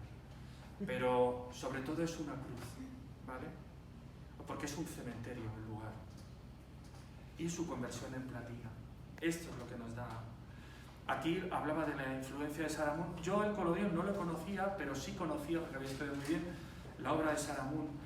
Y la obra de Saramón, sobre todo por su laboratorista francés, que es un puñetero genio, usa mucho una técnica que en laboratorio llamamos prevelos, que es exponer levemente. El que haya trabajado con el laboratorio sabrá que para conseguir detalles en un negativo sobre revelado, sobreexpuesto, hay que prevelar. Si tú te pasas en el prevelo, la densidad, matas los blancos, pero eso es muy interesante, porque al igual que hace Saramón, aquí lo potenciaba, porque yo lo que ya me di cuenta con el platino, necesitaba articular todo el lenguaje de la obra para que fuera escrito con ceniza humana. Eso es lo que me dio a mí el platino, la parte de la estética. Porque eso es lo que a mí me impactó de Auschwitz, sobre todo, ¿no? Que estuviera perfectamente mate, como la ceniza, cuando la extiendes en un papel. Y precisamente la combinación de platino y paladio me da el tono exacto que yo recuerdo de la urna famosa que hay en el blog aquel, donde está las cenizas que recogieron los rusos cuando llegaron por primera vez. Esta es la imagen del cartel de la exposición. Y esto, bueno, son 14 piezas de obra de contexto donde se ven las líneas de alambrada, gafas, bueno, lo veréis en la sala. Y esta es la obra, en Auschwitz, la obra principal me di cuenta que yo podía articular todo el trabajo con los zapatos. Los zapatos fueron lo que más me llamó la atención, ¿vale? Los zapatos en sí mismo, esta es la imagen normal de cámara. Bueno, esto es lo que más me impresionó de Auschwitz. La montaña de zapatos de niño pequeño. Es espeluznante. ver zapatitos de este tamaño. Es tremendo, tremendo. O sea, la sensación que te queda es niños pequeños. Y estos son montañas de zapatos que pusieron los rusos en unas vitrinas y ya nos han tocado. Claro, tú cuando ves los zapatos ves que son reales, que son zapatos de los años 40, de verdad, usados. Pero los zapatos, que fue prácticamente de las últimas prendas que se quitaron las víctimas, están contando la historia de una vida, de quiénes son. De hecho, hay diferentes condiciones sociales en las montañas de zapatos. Por eso vi que eran la mejor representación de la ausencia de ese lugar, para mí, estaba representada en los zapatos. Hay zapatos rotos, hay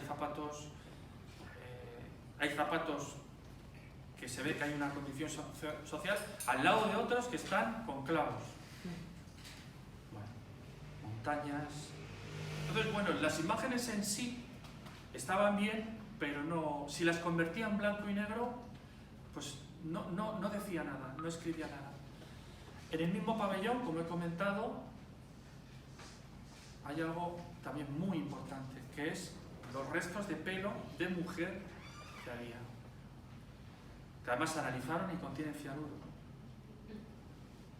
Ya los veis, claro, el pelo evoluciona, depende de la calidad del pelo, evoluciona y envejece de una manera. Se va haciendo, algunos se mantienen, otros se apelmazan, bueno. Pero el pelo también, o sea, es el elemento de la persona, de la víctima que quedó junto con una prenda que llevaba. Y entonces comprendí, al ver los zapatos y el pelo,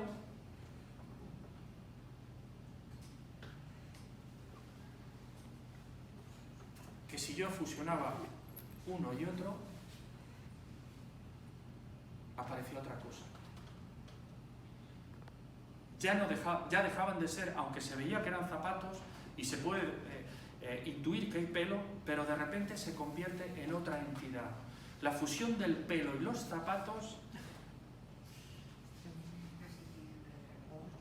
a mí me dio de repente configurar cuerpos, humo, ceniza. Si os fijáis aquí, veis una cara con dos ojos y una boca. Aquí se puede adivinar, pero no. Solamente es en esa fusión. He puesto un negativo con otro, ¿eh? O sea, yo no soy especialista en Photoshop, soy bastante inútil.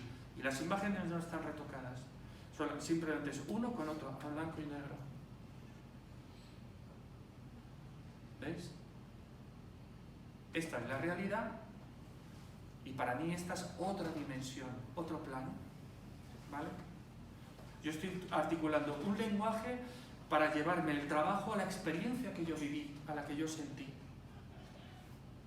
La imagen original y la imagen superpuesta. En los originales, cuando veáis los originales en platino, esto es un mogollón de contraste, esto es aquí hay un montón de información en las sombras, que es lo que el platino nos da. Muchísima información en las sombras, porque aparecen, y unos blancos con detalle también muy... Yo hay algunos blancos que los he reventado adrede, porque me interesaba. Pero si vosotros veis las obras originales, el cerebro no tiene una referencia directa de una imagen para poder ver algo, no.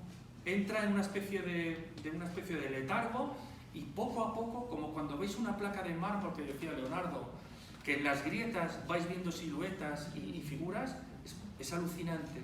O sea, las imágenes, cuanto más tiempo de observación la tienes, más cuerpos, más caras. ¿Veis? Aquí hay gente que dice que ve un pez. Y es un zapato. Es como si ves una dimensión y otra dimensión en otro plano, que coexisten en el mismo espacio-tiempo. Eso es lo que a mí me interesaba, y es lo que me interesa en mi trabajo fotográfico. No representar la realidad, por muy bonita, muy perfecta que sea, muy detallada, no. A mí lo que me interesa, porque es algo que yo siento por experiencias personales que he tenido en mi vida, es captar otras dimensiones, porque yo estoy convencido de que existen.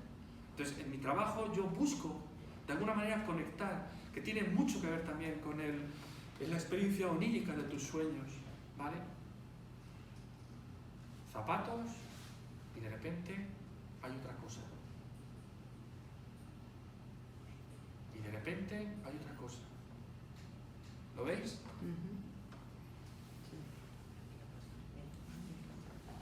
Y ya hay humo ahí.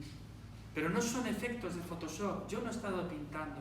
Es alucinante. A nivel conceptual, lo que a mí me sorprende es que fotografías que son de registro de aquel lugar, de objetos, si tú las sumas, el pelo, que probablemente a lo mejor coincide un mechón de un pelo con el zapato de la persona, fíjate si por el azar, es alucinante que nos configure una imagen distinta. Y a mí personalmente, por lo que yo sentí durante 6 días allí, que acabé grillado, me conecta con lo que yo sentí, no con lo que vi. Porque llega un momento que al segundo día el campo ya te lo has visto, ya no vas a ver más cosas.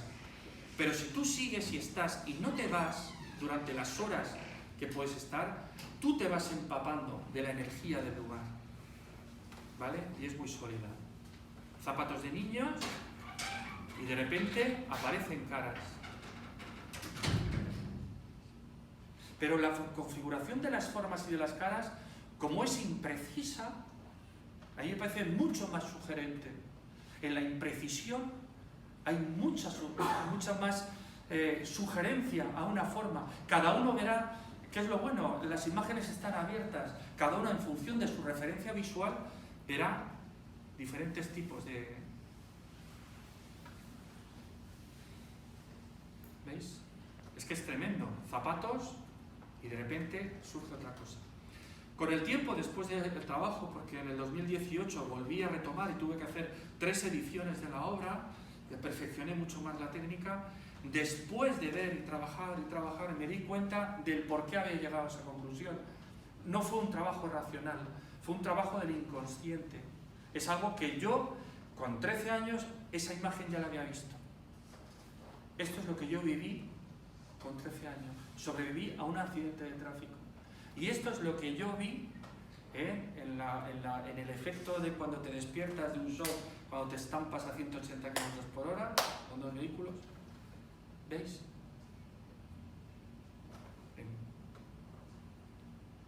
En ese caos de formas, de hierros retorcidos, está eso. Mi inconsciente, mi subconsciente, me ha ido llevando a articular la imagen porque quería que fuera esa imagen la que de alguna manera permaneciera, porque ya la había visto antes, de forma de ensoñación, en forma de lo que sea.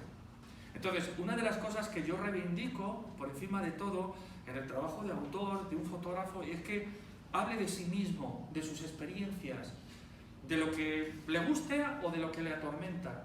A mí me encanta utilizar la fotografía como un medio terapéutico, porque para mí lo es. Aquí hay mucho de mí. Por supuesto, es que el dolor es universal, muchas veces, pero mi subconsciente me ha llevado a buscar esta estética. De hecho, yo sueño en blanco y negro y los recuerdos post ese accidente de tráfico son en blanco y negro. Y además nebulosos. Si los tuviera que materializar e imprimir con una impresora, sería en platino, serían mates. No sé por qué, mi subconsciente los pide así. ¿Vale? Y ya está. Esto es el rollo virtual y ahora vamos a...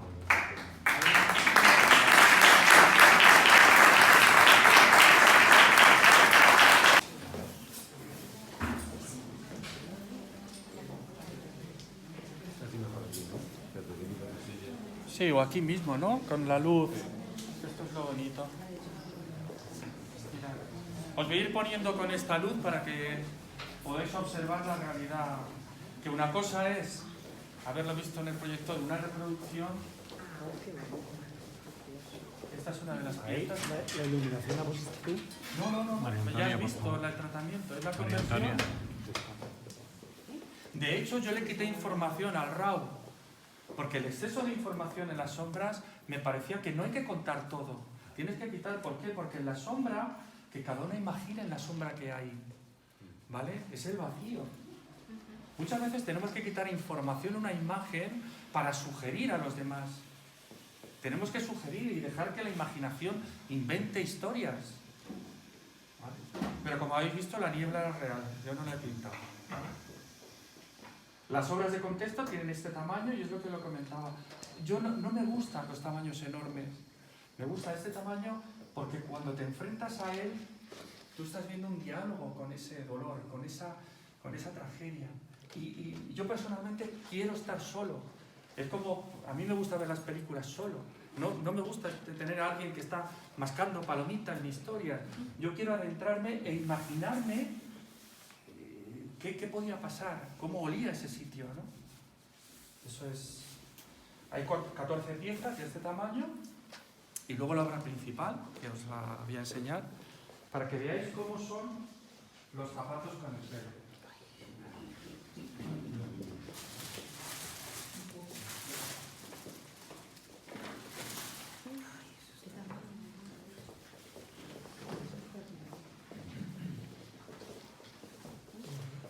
Aquí cambia.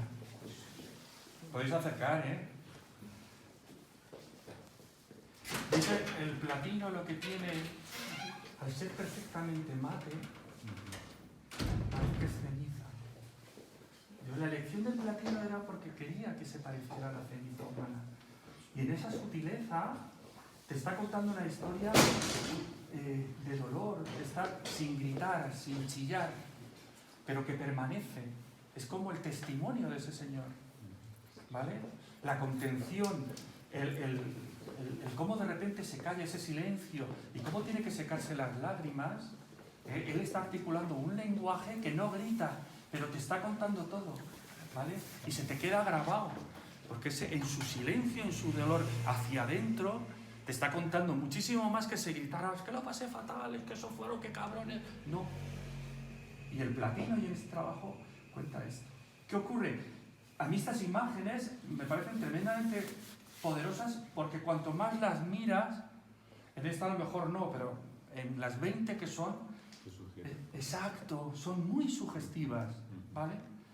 Entonces, a mí no me gusta un trabajo que se articula y estás viendo la ultradefinición, es que es cristal de museo, pesa un huevo. Cuando has dicho que te gusta Salamón, ya se entienden estas Se entiende, cosas, ¿no? claro. Es que no puedo abstraerme... Claro. Bueno, hasta Goya, no sé si lo habéis visto, las pinturas negras, Claro. y está Rembrandt, su obra gráfica. Yo antes de fotógrafo fui grabador, vengo de Bellas Artes, bueno. Y claro, también tiene mucho que ver con las tintas negras, yo soy un grabado, ¿vale? Qué bonito. Exacto. Sí, pero la tinta grasa, igual que la gelatina, tiene un ligero brillo. El platino es perfectamente mate.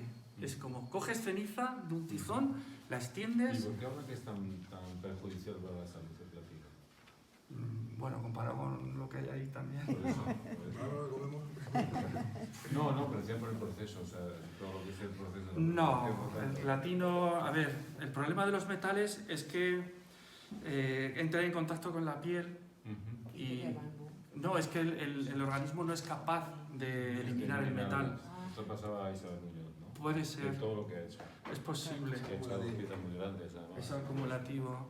Pero vamos, yo Eso pasa tampoco con el uso... selenio también, o sea, El selenio. blanco y negro. En cualquier caso, lo peor de los metales Todo está- es cuando se secan. Todos estos procesos es la inhalación, que te entra en los pulmones.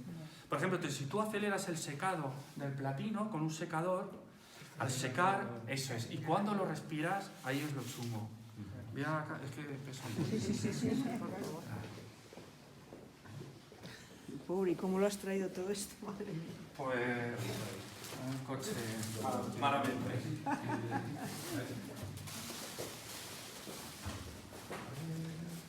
Ahora es precioso verlo. Algo más dulce. Algo más dulce.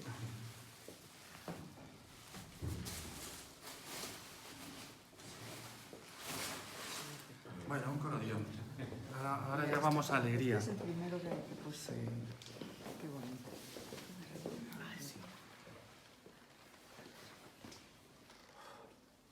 En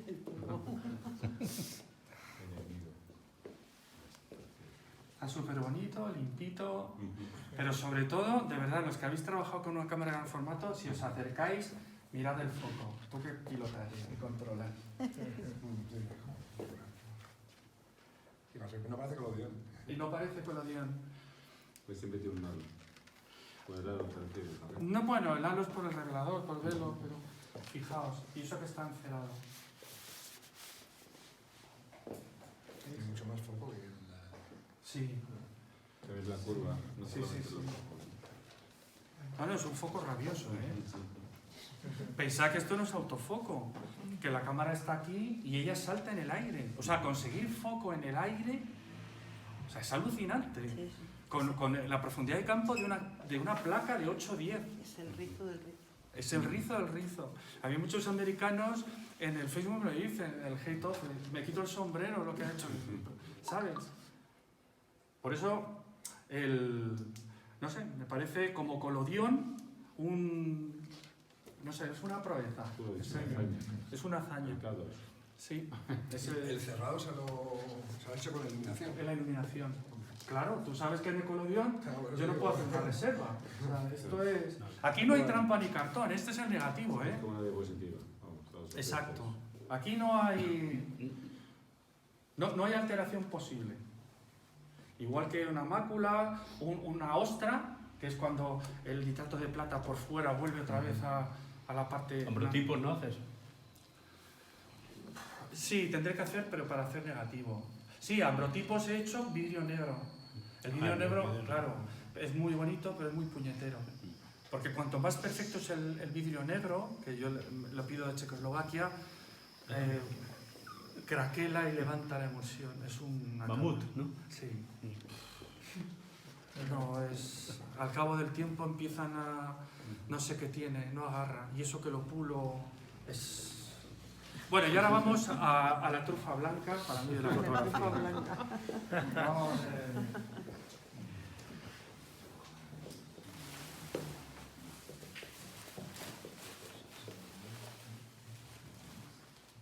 Bueno, vamos a ver, enmarcados, como de los que habéis visto.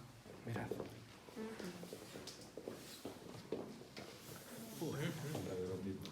Ay, la derrotí. ¿Veis los reflejos? Sí. ¿Has visto la colección de Juan Curto? ¿Has visto la galería de Juan Curto? ¿Ya ha inaugurado? Estaba en ellos. Porque ya... Juan Curto, el de la galería de la Cámara No sé si Oscura. llevará los mismos daguerrotipos que tenía en la otra. ¿os acordáis? Yo lo vi, pero no me acuerdo. Cámara Oscura. Sí. Es difícil verle a este tamaño, ¿eh? Claro. Ojo, que los daguerrotipos normalmente Son son una cosita así. chiquititos. Exacto.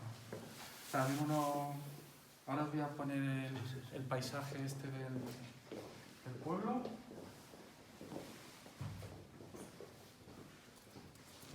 El otro día vi lo de Curto, pero no me acuerdo, no me quedé con la fecha. Ya estaba en el montaje.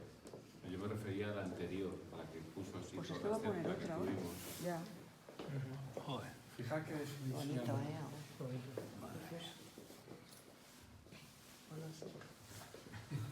Se fue la Silva que lo veía allí. Ahora entendéis lo de la visión unipersonal, ¿eh? Claro. Es que solo lo ve uno bien. Claro, yo no- Ahora tú- Ahora sí lo veo, ahora sí lo veo. Y cuanto más negro estéis, mejor le veis. Tiene que haber un punto de luz aquí. Sí. Ya. O sea, tenéis que acercaros. Pero acercaos, es que si no... Esto es como un huevo Fabergé. Tenéis que ver todo el detalle. Fijaos el ladrillo, la verja que hay. Que está muy grande. Tendría que estar muy alta. Exacto.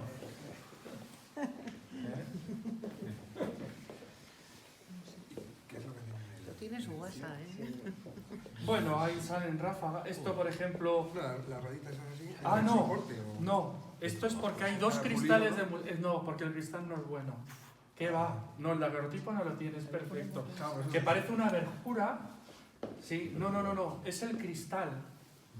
El enmarcador no. ¿Qué hace ahí el Es reflejo? porque hay dos, es un doble encapsulado.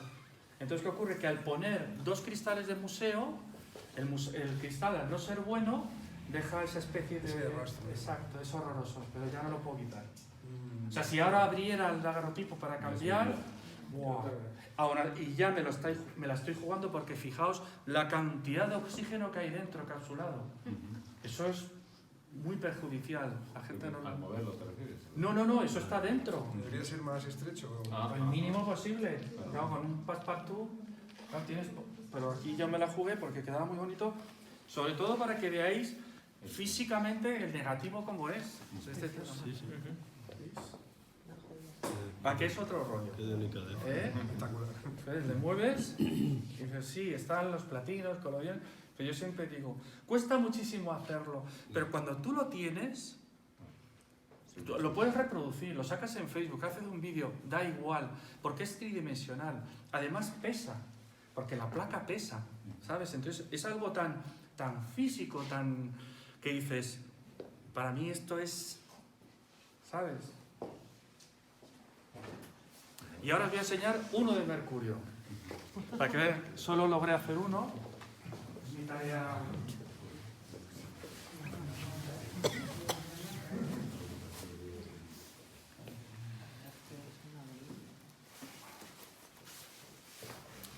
No sé con esta luz, si saldrá. Fijaos. Si hacemos así, hay un cambio de tono. Azul verdoso, Sí. ¿veis el oro de la plata? Pero acercaos, es que el daguerrotipo es casi para olerlo. No ha sido el mercurio, ¿verdad? El Detalle es alucinante. Pero que a que parece 3D. Sí. Totalmente. Ya ves. Menudo volumen. Nos pasaba como cuando poníamos las estereoscópicas con el... Exacto. La gente Las que dos. Claro, no, cuando nos pusimos aquí con los visores, la gente que no se imaginaba una cosa del siglo XIX que estuviera el principio del 3D. Exacto. Finísimo, finísimo. En este caso que es una imagen solo. Había una de esas, unas estereoscópicas, unas cositas que hay en el... Para... El diésel. Cógele mejor, le tienes que coger y le mueves. He visto cosas muy buenas de esto y digo, esto no hay. Técnicamente, para mí es la técnica del siglo XIX más difícil que hay que hacer. Es que has elegido la técnica más complicada. Más complicada. Esta es la más difícil de todas. De todas, vamos, se lleva la palma. Yo se lo decía que no conocía a Jesús. Digo, sí, Márquez, digo, ya, pero esta puntúa para hacer. Jesús no hace, yo creo, No, él hace coloreón No, y pero le dije, otras tienes cosas que se ha poner... aportado el primo. Claro, y hace cosas muy bonitas. muy bonitas. Pero para mí esto es... Y esto sí que es de nota, ¿eh? Dentro de los 8000, hacer uno de estos, muy difícil. Porque es... Cuando haces el gilded, el dorado, que te salga bien, neutro, no. Un ráfaga, charcos marrones y luego... Había una cita por ahí en un libro de esto de técnicas antiguas, al principio, que ponía, para todos aquellos que se... algo así en inglés, para todos aquellos que se introducen en este mundillo, rápido descubrirán que no hay un libro de instrucciones ni un teléfono rápido para llamar cuando surgen las dudas. Exacto. Y esa es la cosa de esto. Al final todo te lo tienes que solucionar tú. O sea, tienes que investigar y volver a probar y volver a probar. Exacto. Y bueno, pues... Siempre. Sí. dar con ello. Pero tiene hay una recompensa del trabajo. Y de verdad, la recompensa es la humildad. La humildad porque dices, bueno, es algo evidente, te puede gustar más la imagen. Esto es un test. Yo no la he enmarcado porque era un test de trabajo. De hecho está la carta mates al fondo de los cuernos, o sea que no es obra en sí. Pero te puede gustar más o menos, pero el curro está ahí. Y eso es una cosa que es un discurso que articulo mucho con la gente, de decir, joder, currar, o sea, trabajar con las manos, esforzaros y hacer el ejercicio de superaros, porque al final el premio, que es como dicen los grandes maestros, no está en el producto, está en el camino. Hacer un daguerrotipo, el mayor premio, el ejercicio, está en hacerlo en sí mismo y que te salga, porque esa medalla no te la va a quitar nadie, ¿sabes? Cuando la has sacado, dices, este ya me lo llevo, ¿sabes? Pues esto ha sido todo.